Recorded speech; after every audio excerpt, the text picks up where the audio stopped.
Welcome to Red Cell Review. Hey, Lou, what's up? Wayne, what the Helloween doing here? Oh, my God. I might have to start this over. Why would you do such a terrible joke like that? Because I can. For the same reason a dog licks its balls, because I can. I mean, No. hey, they let Leno Greg's host the back. Tonight Show for fucking over 20 years with worse jokes than that, so. Greg Noggle in the house. How are Greg you, is sir? back. Yes. Welcome back, Greg. Thanks, guys. We have missed you. Yeah, we missed you, and, we're sorry for your loss, brother. Thank you. Appreciate Yes, it. very much. You've made me do shows with Lou for weeks. I missed being here. I wish I could have done some of them, especially like Sarith on Goal and all that. But yeah, I'm back now. So I hope you didn't think I was too bad of an interview with Mr. Robert Garvin. No, that was pretty good. Cool, thank you. Yeah, no, it was pretty cool. I mean, the whole wolf head thing was pretty weird, but You called it a bear thing first. It was a wolf thing. Bear. You look like a bear, right? He was a wolf with a little Cthulhu doll. But a very nice guy, and it was a pleasure to speak with him. Yeah, very cool. It was a Cool very good interview. interview. Yep. Thank you. You did a good job. Thank you, sir. That I will give you credit for. But pretty soon, there will be a new album coming out from one of my favorite bands. Project in the entire Resurrect. world. All right. Well, wait a minute. Oh, no.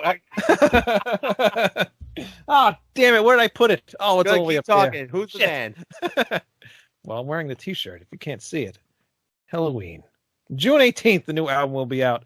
And I figured, you know what? Let's go through the entire discography. But we're not going to do like an hour-long show. We're going to do every album. Show's going to be around like 30 minutes or so. So I want to do these kind of quickly. So you're not going to be bored watching these things. Because they got 15 albums? 16 albums, I believe. Well, I think the newest one will make it 15, I think it's 16. 16. I don't. You would know better than I would know. It was 16. The website said so. Yeah. I was actually looking for a Halloween t-shirt to purchase, but I'm not paying $dollars for it. They actually have a U.S. store. Oh, I'll have to check that out then. Yeah, check that one out. I don't know what it actually is. It might be just HalloweenStore.com or something. I don't know. I'll send you the link.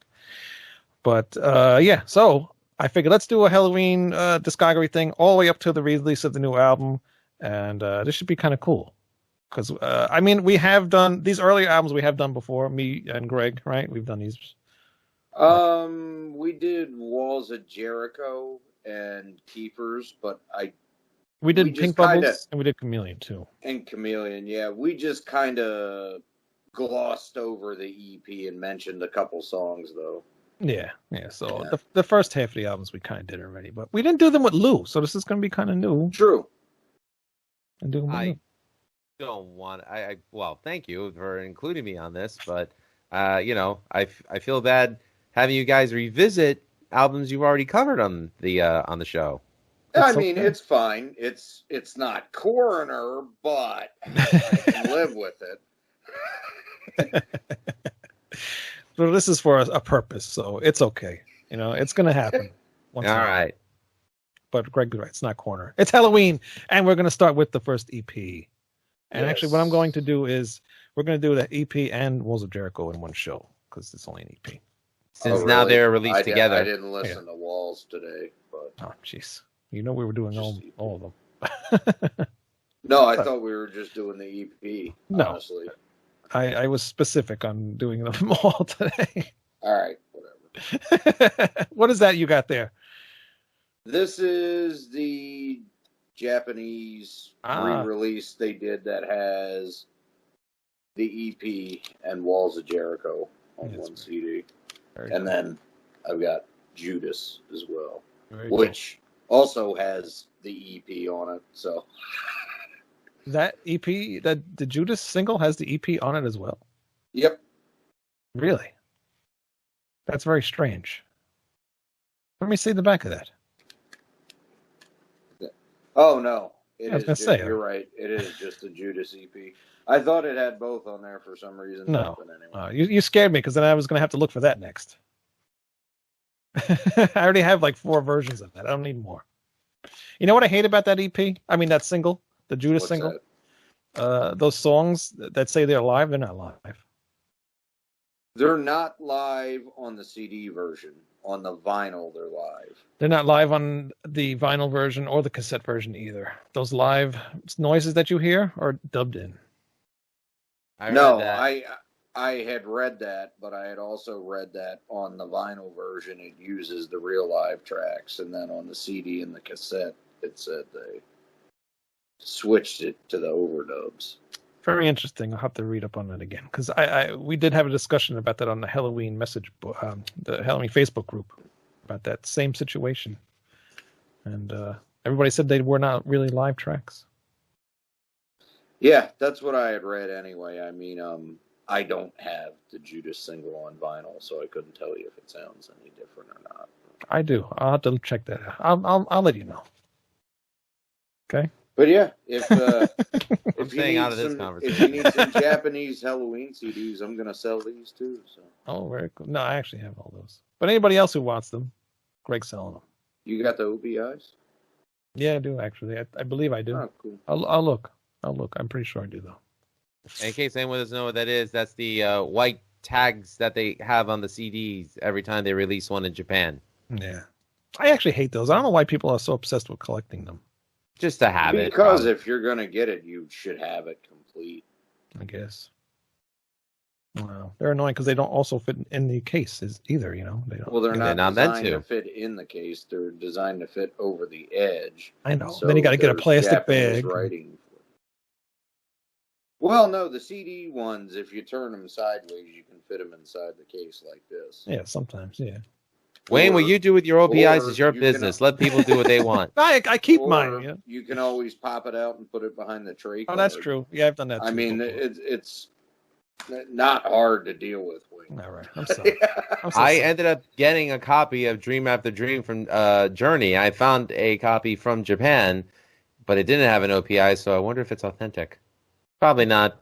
But it was on Discog, so I can't complain. It was cheap. Right, from China. That's probably authentic, but I mean, you see a ton of Japanese presses that aren't complete. Not everyone saved them. So. Yeah, pretty much. All right, so let's start with the EP. This actually came out after because Helloween was on a compilation, the death metal compilation. Yep.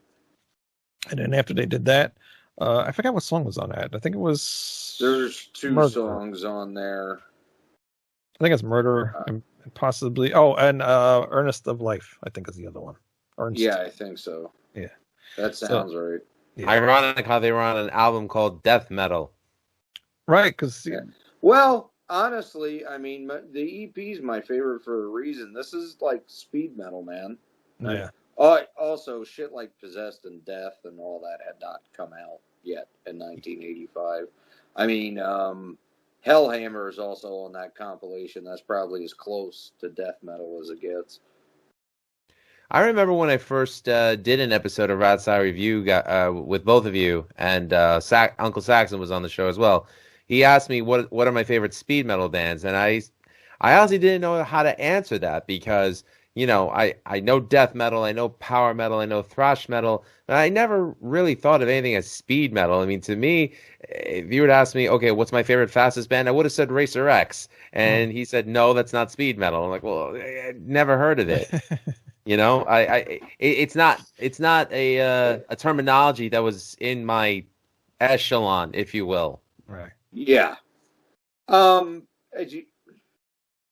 mean, it's not really its own separate subgenre, but, you know, growing up and reading old magazines and looking at shit like that, you know, Exciter, Abattoir, that's speed metal. You can't really call it thrash, but it's a little heavier, faster than traditional heavy metal, I guess. Yeah, fair enough. Yeah. But, I mean, you know, when Slayer first came out, they were calling them speed metal. They were calling them speed metal, yeah. Same thing with Megadeth, and I think Metallica's on a few speed metal things I have, too. And I'm just thinking now, the other song that was on the death metal compilation was Metal Invaders. It had nothing to do with anything off of this EP. I forgot about that.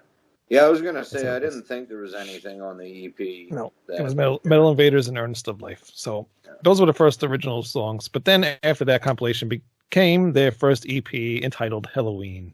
It got Kai Hansen, Michael Wykath, Marcus Grosskopf, which they spelled it with a B. That's the German thing for an S or whatever, which I learned when I had Marcus on the show. What were you saying, Lou?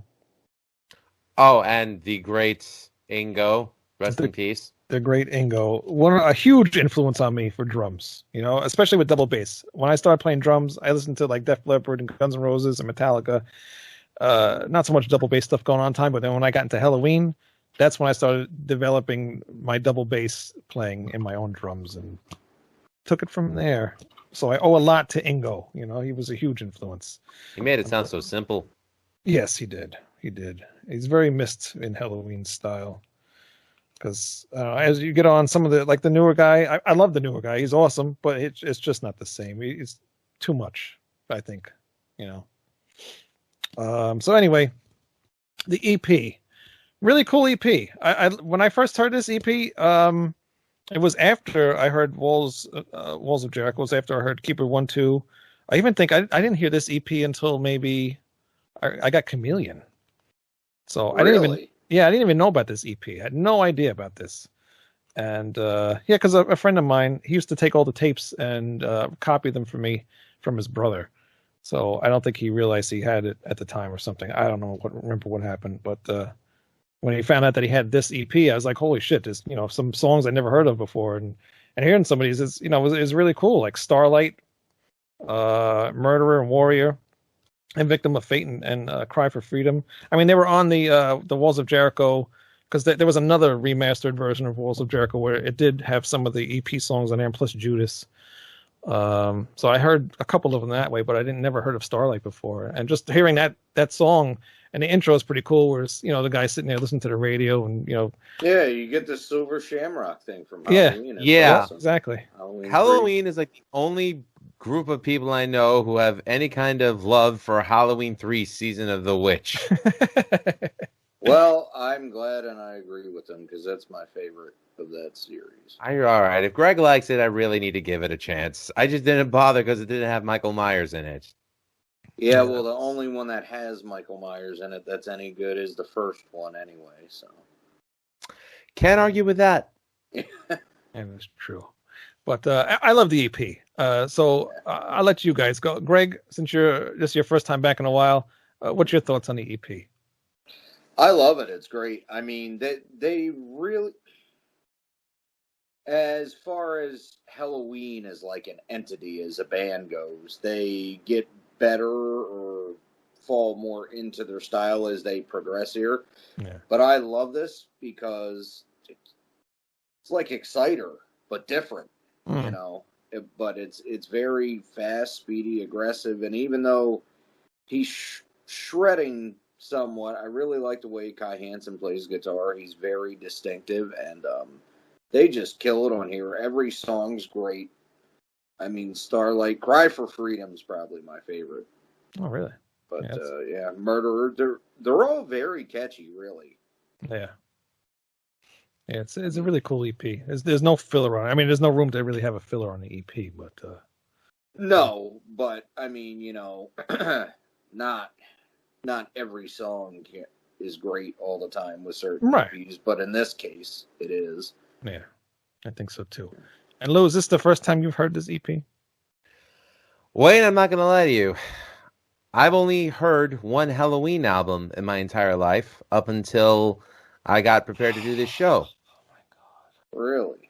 Yes. Well, you have to understand. My brothers were my gateway into metal, and Helloween was one of those bands that I was not really exposed to growing up. It wasn't until I was in college, and we ended up getting a copy of Metal Jukebox. And I really liked... Oh my God, you started with that one?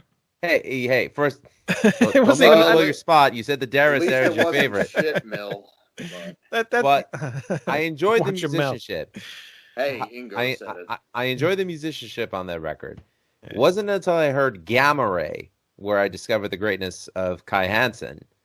And as I was preparing for this, it took me a couple of listens to really engulf myself in what they were doing because I was enjoying it that much.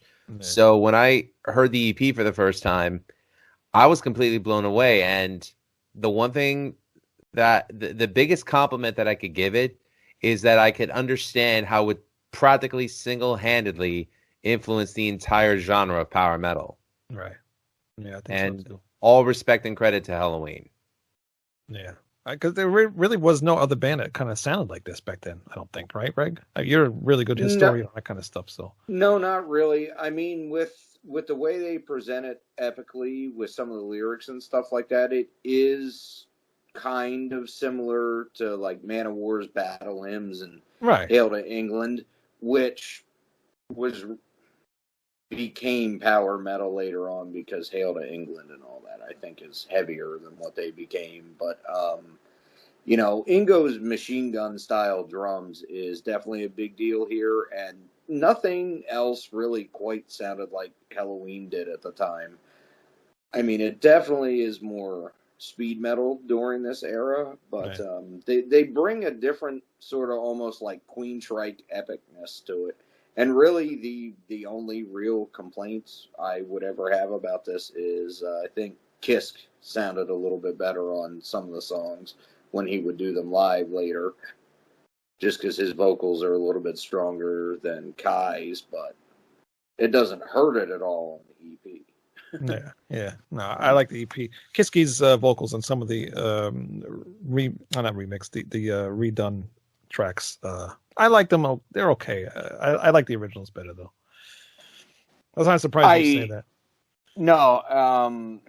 Well, did they redo them? Studio? Yeah, they redid them. Yeah. Okay. Totally well, that I've never heard. I've just heard a couple of them. I've heard them do them live. And okay. Oh, so you never heard the redone tracks? All right, interesting. Nope. Was never really interested in it because I love the EP. Actually, the first time I heard "Victim of Fate" was the Kiski version, because that's on the Best the Rest the Rare compilation. Oh yeah, that's right. I forgot that was on there. Yeah, then I don't like that version as much as I like the EP. Not even close. Yeah. No, it's totally different. But Victim of Fate I would have to say that's my favorite song on the EP. Yeah, it is a good one. Like I said, there's no bad song on there. No, there isn't. I'm just saying of the five, it's your favorite. Yeah.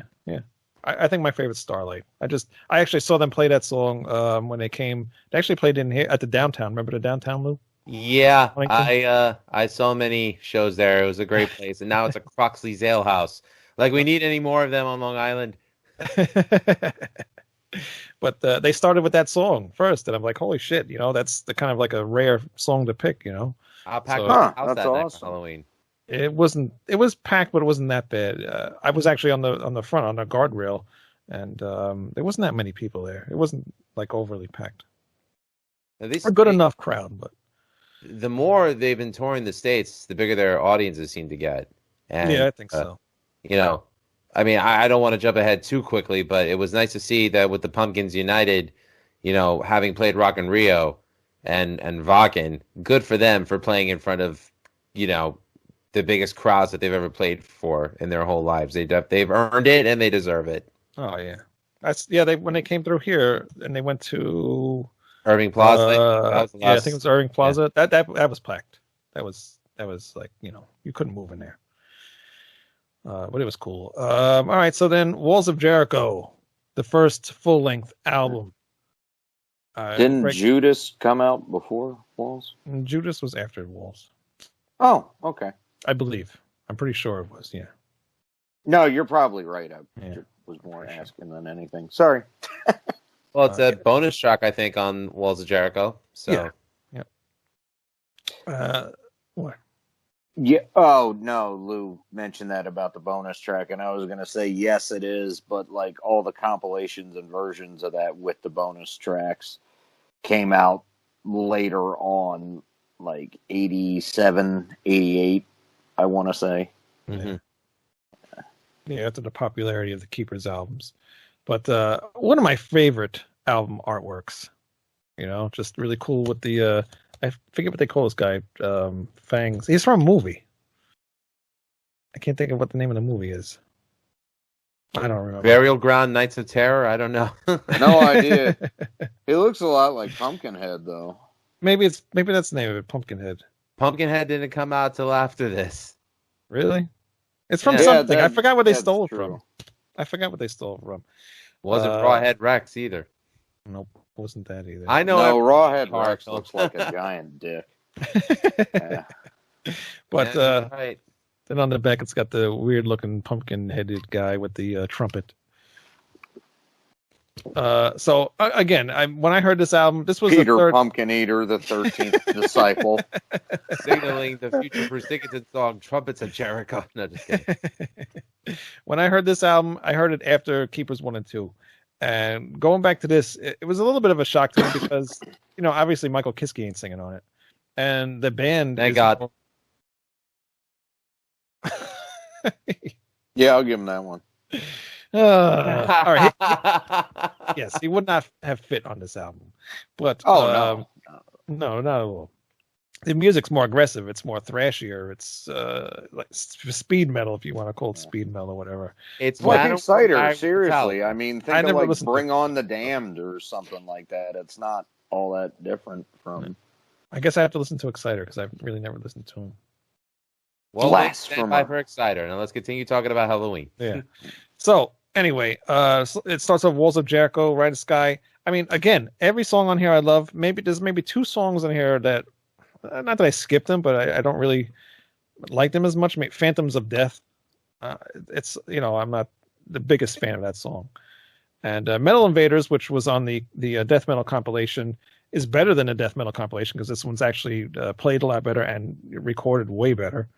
Yes. But those two songs, I don't know. I can give or take those songs. But everything else on here, Ride the Sky, probably my second favorite Helloween song ever.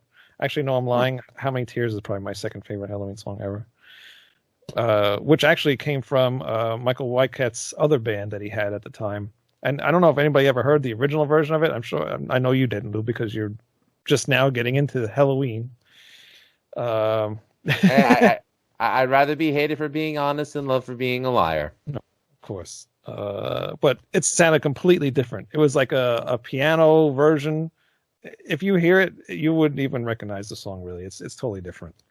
Huh. I was aware of its existence. I never have heard it, but I didn't realize it was that different. Oh, yeah, it's really slow. It's completely different.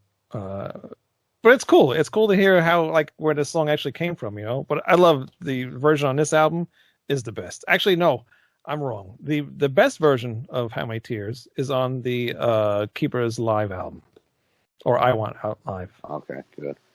I thought you were gonna say something about maybe some weird acoustic version Kiske did of it. No. Well, we all know how much you like the shit mill, so that too, yes. Oh, you're gonna hate me, come chameleon. Oh my God, I can't wait for that. Gorgar, you guys probably don't know. You might know, Greg. That's about a pinball machine game. Yep. So I didn't know that until very recently. I had no idea. Oh, really? Okay. Yeah, because I was playing Xbox one day and I was going through like some of the games on there, and it had a thing for pinball machines, and I was looking through the games and it said Gorgar. I'm like, wait a minute, what the hell? And then I play it, and it's playing like all the sounds that are like kind of in the song. Yep. I'm like, holy shit, that's pretty cool. I had no idea. Yeah, no, I had a couple arcades by me with a ton of pinball machines. So, because I heard this album like third, I think, yeah, because I had Keepers 1 and 2 first. So by the time I had heard it, you know, I already knew about it, and I was like, oh, cool. Yeah, no idea. And Guardians and Reptiles, pretty cool. Heavy Metal is the Law, and it is the law. Yes, it is. Such an awesome song. I love how it sounds like it's in like this live crowded room and stuff like that. And it's not a really live song, but it's just really cool. You know, it's just a really cool heavy metal anthem song. I don't like heavy metal songs or songs named heavy metal. Most of the time, there's a very few good ones out there, but that definitely is probably the top heavy metal song for me. Yeah. You know, it's a good one. I It is love a that good song. this is a good one. Greg, what do you think about Walls of Jericho? Well, my second favorite Helloween release behind the EP. Wow. I love it almost. Hey, you can't beat the speedier stuff and Kai Hansen on guitar. I mean, Kai Hansen just makes it for me. Yeah. But like you were saying, Cry for Freedom, Ride the Sky, Walls of Jericho. Guardians is one of my favorite Halloween songs, along with Metal Invaders, though. I love those. I remember hearing Guardians. I was riding because I used to take my radio when I would ride my bike. When I was younger, when I first heard this album, and as soon as I heard Guardians and that chorus came on, I'm like, holy shit, what the hell, man? This band is like the fucking best band I ever discovered.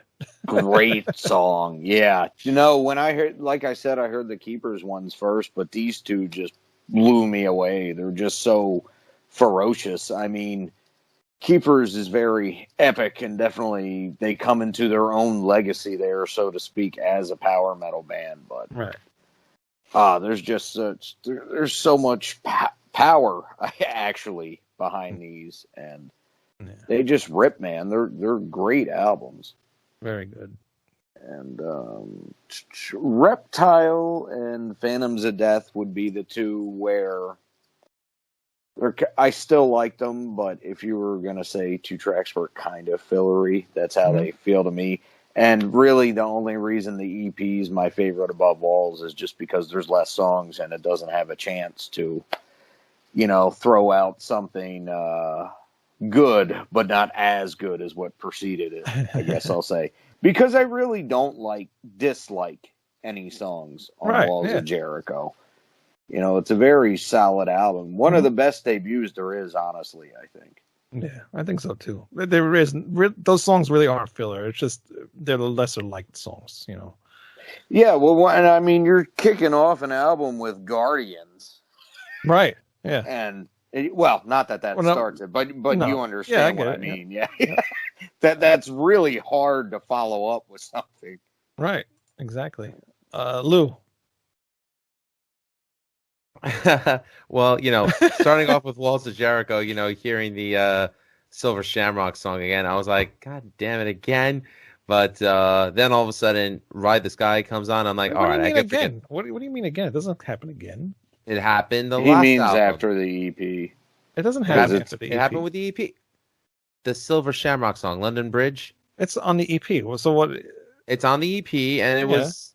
He's saying they repeated it on a successive release, which they do at the beginning of Walls. It's in the beginning of the EP and Walls of Jericho. You don't notice it?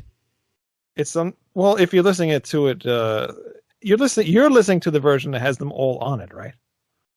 Yes. So when Walls of Jericho starts, it should start with Walls of Jericho. I mean, when Ride the Sky starts, it should start with Walls of Jericho. Walls of Jericho is the first. That has nothing to do with the Halloween thing. Greg, help me out here. Isn't the London Bridge in the beginning of Walls of Jericho? It's played with a trumpet. Right, that is. But it doesn't. Yeah, that's what I'm referring to. Oh well, you said. They play the theme, but no, it's not a. No, I don't mean the sound bite from Halloween 3. I mean, that's what you sound like you said. No, I know what you mean, Lou. Yeah. Wayne, if you don't edit this out, I will kill you. I'm leaving it in. That's my mistake. I misunderstood. Welcome to Music is Live podcast. I'm your host. Wait a minute. Let's talk about Project Resurrect. Where's that record? What's your favorite Tool album? By the way, where's that record? Who took my false teeth? George is being a DJ at the Auto Bar, by the way. Who's this? Cool. George Dimitri. Oh, okay. Yeah, he's being a DJ, and I hope he is going to play some Tool. Well, I hope Melody doesn't mind. Anyway, I'm just kidding. Anyway, no, but in all honesty, I first listen, loved it immediately. Ride the Sky and Guardians just blew me away. And although Judas was released as its own EP, I would like to add that as my top 3 from the album. I mean, there wasn't one bad song on it. And, me being a Blind Guardian fan for as long as I have, I could see, aside from the fact that Kai was on a bunch of their albums, helping out with a couple songs here and there, I could see how Helloween was a direct influence for Blind Guardian. Well, them and J.R.R. Tolkien. But, such a killer album. And the thing that upsets me the most is that it took me this long to discover it. Well, finally glad we got to get you to listen to it. I can't believe you started with Metal Jukebox. What the worst album to start with? Well, I mean, okay, so that's the first album. First song, I know it's a covers album, but again, I was not exposed to Helloween. I know, as like the way you were, and I mean, I heard "I Want Out." I knew about that because I heard the Hammerfall cover before I heard the Helloween cover. Yeah. Why does Hammerfall not get any love? I like Hammerfall. I just don't like that cover. I can think of several reasons, but that's another episode. Okay, top 6 least favorite power metal bands. Next episode. That's on you. Anyway, six isn't enough. Never mind. 6 for Wayne, 9 billion for Craig. But anyway, though, I loved it. I thought for a debut full-length album, it was perfect and a great representation of the band. And Kai Hansen's my hero. So very good. Awesome. I'm glad to hear that. Kai Hansen is such an awesome vocalist. Yeah, exactly. His guitar playing is awesome. Ingo as well. I mean, the whole band, really. I mean, this incarnation of the band, like the first incarnation of this band, they're flawless, basically. Like everybody does their part like perfectly. Yeah. They all fit together. Yep, and they're very distinctive in their playing styles too, and that honestly is a big reason why I lost interest in them after Hansen was gone. He just has something no one else in Helloween ever has. Right. Yeah. When he writes music, you can tell it's his. So. Well, would you say that? I'm sorry. Greg, go ahead. Since we you mentioned it and I forgot, yes, Judas is in my top 5 favorite Helloween songs of all time. That is just an awesome track. Yeah, Judas is always in my mind too. Yeah. Would you guys say that when Kai left, when he started Gamma Ray, would you say that Gamma Ray was more of a continuation of what Helloween was? A continuation of what Kai's plans for Helloween were. I'll take it. Yeah, but I see Gamma Ray as very much his vision as opposed to Helloween at large. Yeah. Well, I am grateful for one group that came out of Gamma Ray, and that was Primal Fear. So it's amazing how many bands offshot just from Helloween. Oh, dude, you have no idea. Okay, Wayne's gonna school me. No, I'm not gonna school you because there's way too many. But and when they remastered the albums, I forget what label put it out. I think it's Scarecrow label. It's a Spanish label, and inside the booklet is a what do you call it? A tree, a family tree thing, and it shows you what how Helloween started, and then when this person left, what band they went to, and everything. And it's just like, holy crap! You don't realize how many bands Helloween has been involved in. That's actually how I got most of my collection. I'll have to find that out. I mean, if Helloween has as many offshoots as Black Sabbath does, then that's a very packed record collection. Yeah, it's insane, man. You don't realize it, and when you look at that thing, and there's even more, because obviously now it's been a long time since those came out, but it's just amazing. Just all the bands that Helloween has been connected to. It's awesome. Which is why they're my favorite band. And these 2 albums are just awesome. And if you haven't heard them, please go listen to them. Do yourself a favor and listen to them, please. Yes. And you can get all 3 on one CD. Exactly. That's right. Yeah. Oh, that another cool thing. I know I told this story too a couple times, but Dee Snider used to have his metal show here. I don't know if you remember it, Lou. WRCN 103.9 on Long Island. Yeah, I remember it. Yeah. Friends of mine, when we were in school, they drove up to the radio station. They brought because they wanted him to play Helloween, and he didn't even know who Helloween was, or maybe the station didn't have any Helloween albums or whatever. So they brought him Judas, and he played Ride the Sky on the show, and he was like, holy shit, this is awesome, And I thought that was cool because they waited outside. I wish I would have went. but I didn't go. So they waited outside for him to come outside and give him the record to play it, and he took it and he played it. So, not to brag, I was actually interviewed on that radio station about 10 years ago. Oh, really? When I was in a Rush tribute band, Snakes and Arrows, they asked us to come down and perform. They performed our cover of Vital Signs from the Moving Pictures album, and we performed the live acoustic cover of Resist. And then the next week, they became a country station. Country? When did I don't remember going country? Well, now they're a talk radio. Oh, is that what they are right now? Yeah. Okay, I guess that didn't last too long. Anyway. No, not at all. But like I said, please go check out these Helloween albums, the EP and Walls of Jericho. You will be happy you did. And we're going to go. Yes, Lou, you're very happy. And I've now turned you, hopefully, into a Helloween fan. I plan for now. Come to Long Island, and I would love to go with you if you go. We'll see. I don't know. I might be Halloweened out by now, but we'll see what happens. Possible. All right, so we're going to end this show, and we will be back tomorrow, guys, with the next episode, which will be Keepers 1. All right, we'll see you tomorrow. Bye. Stay tuned to the next episode. ProjectResurrect.bandcamp.com. Oh, for the love of God. And RedSideReview.com. And MusicIsLifePodcast.com. Greg, you have any websites? Nope. All right, bye. Bye, Greg Shit on Facebook. Thank you. Yes, thank you.